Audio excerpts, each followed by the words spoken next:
State asida thokliba irang sina maram oiduna khoi chahi ani hena red zone ni haiduna low uraktaba amadi mahi marong palhanba ngamdana leirakpa asida aikhoi lomi singda matik chaba security pinaba mari leinaba singda taksilagani haina coordinating committee on Manipur integrity kokomi farmers wing gi maikai phongdorak dioja aikhoi Manipura aikhoi gi asukoiba chahi ani hen an ba haiba tare matam asida aikhoi gi mahi marong na jingba low uraktaba na jingba kaya asidagi khudong daba kaya asidagi khoi kokomina lokhalakliba khongthang sida kari wafam thambini wasa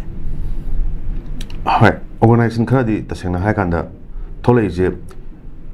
organization amagi pandam je kaino haibam thame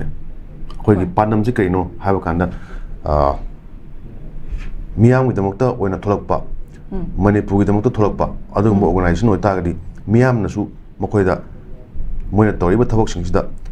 miyam singsida thajahanba nungsihanba amadi mai thabak singsina hena akhoi uthok phajaba tare ko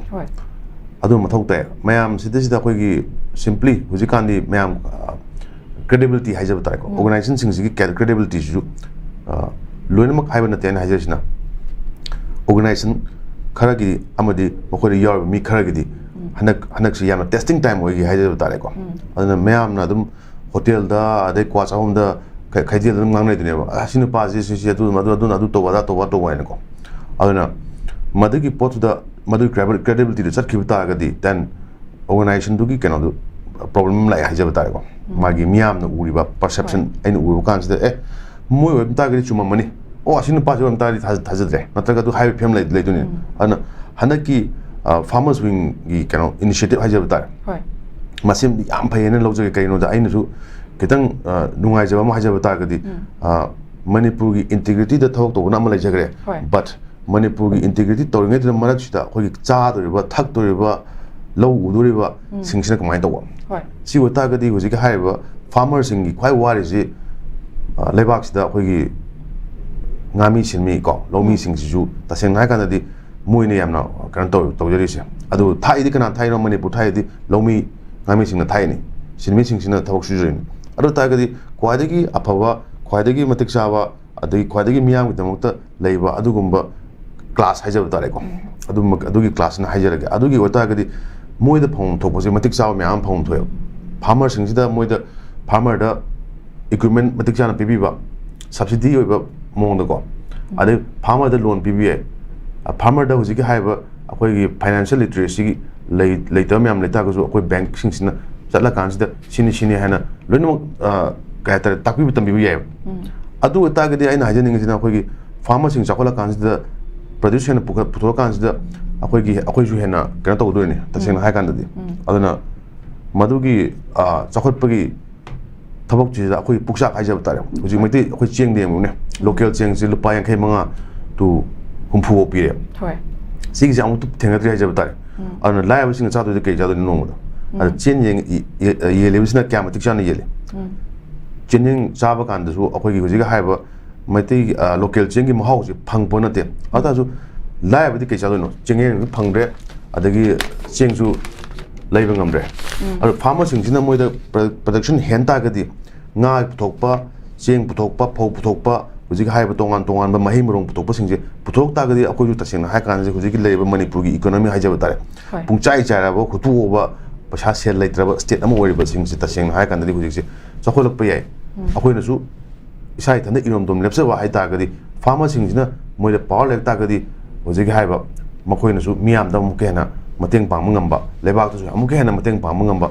public tu so amuke hena moi thodang sin jahan ba amadi Manipur je amuke aduke hena resident toiba amadi mathan lepangam ba hajaba tare ko adu mo status amada chaba wat ta gadi puto wat ta gadi akoi semilon ji masana dum sakota ni adugi maram moi bunina farmer sing lomi sing sida tasengna ha kan di yam akan ba mong da akoi mateng akoi gi matik chaw mateng amadi makoi da phong thokpa subsidy myam matik chan pibim phay adu sonda farmer amana loan logena chen ba kan sida mana sen leitabai na traba koi loan logena haidu si adu sen leitaba farmer du da adu pro adagi non incumbents pro adu to dam ni kon che sang che ma du pala singun thani phuin chalang sang phem le adu ta last bank na ha ne stang adu kano piro adu piro pata piro adu nat piro na adu ta di bank sing thodang sim ti yong ne la ꯃꯤꯌꯥꯝ ꯐꯪꯐꯝ ꯊꯣꯛꯄ ꯑꯋꯥꯕꯗꯅ ꯁꯦꯜ ꯄꯤꯗꯦ ꯂꯣꯟ ꯄꯤꯗꯦ ꯑꯌꯥꯝꯕꯅꯀꯣ ꯐꯪꯕ ꯌꯥꯝ ꯋꯥꯏ ꯋꯦꯔꯦꯁ ꯑꯇꯣꯡꯕ ꯌꯥꯏꯇꯣꯡ ꯈꯝꯗꯣꯡꯕꯁꯤꯡꯁꯤꯗꯗꯤ ꯕꯦꯡꯛꯁꯤꯡꯁꯤꯅ ꯇꯥꯟꯅꯩꯕ ꯄꯩꯁꯥ ꯄꯤꯖꯒꯦ ꯂꯧꯕꯤꯌꯨꯅꯀꯣ ꯁꯣ Stark difference ꯍꯥꯏꯖꯕ ꯇꯥꯔꯗꯤ ꯕꯦꯡꯛꯁꯤꯡꯒꯤ ꯁꯤꯁꯇꯦꯝꯁꯤꯡꯁꯨ ꯀꯦꯄꯤꯇꯦꯂꯤꯁꯇꯤꯛ ꯑꯣꯏꯕ ꯑꯩꯈꯣꯏꯒꯤ ꯁꯦꯟ ꯃꯥꯡꯕ ꯌꯥꯗꯕ ꯄꯣꯠ ꯑꯃꯅꯤ ꯍꯥꯎꯑꯦꯚꯔ ꯃꯈꯣꯏꯁꯨ ꯄꯣꯂꯤꯁꯤ ꯄ꯭ꯔꯣꯒ꯭ꯔꯥꯝꯁꯤꯡꯁꯤꯗ ꯑꯩꯈꯣꯏ ꯒꯣꯔꯃꯦꯟꯅ ꯁꯦꯝꯕꯤꯔꯀꯥꯟꯁꯤꯗ ꯕꯦꯡꯛꯀꯤ ꯂꯤꯡꯛ ꯑꯞ ꯇꯧꯕꯤꯔꯀꯥꯟꯁꯤꯗ ꯐꯥꯔꯃꯔꯁꯤꯡ ꯑꯗꯒꯤ ꯑꯇꯣꯞꯄꯁꯤꯡ ꯄꯕ꯭ꯂꯤꯛꯁꯤꯡ ꯋꯥꯔꯕꯁꯤꯡꯁꯨ ꯁꯦꯟ खितंग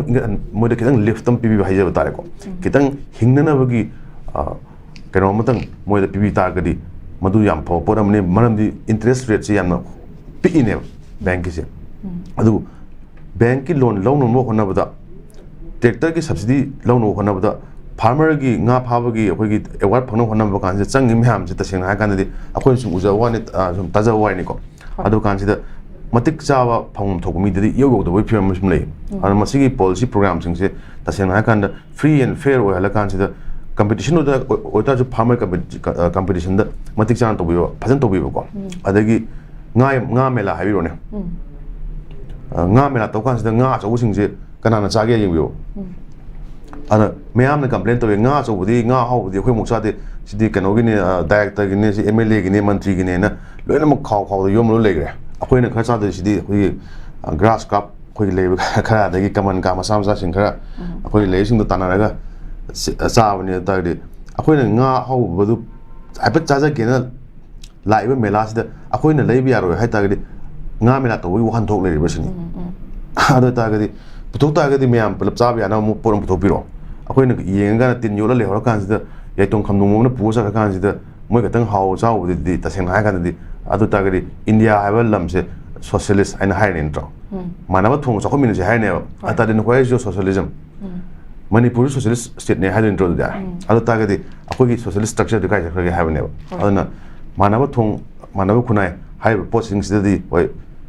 मसी क्लास डिफरेंस हाइजब तारे खरा खरा सु अवाब सिंग सिदा खितंग इंखत पिरे कानसिदा अखोइगी सेन पाइब सिंग सिना मसाना खितंग अखोइगी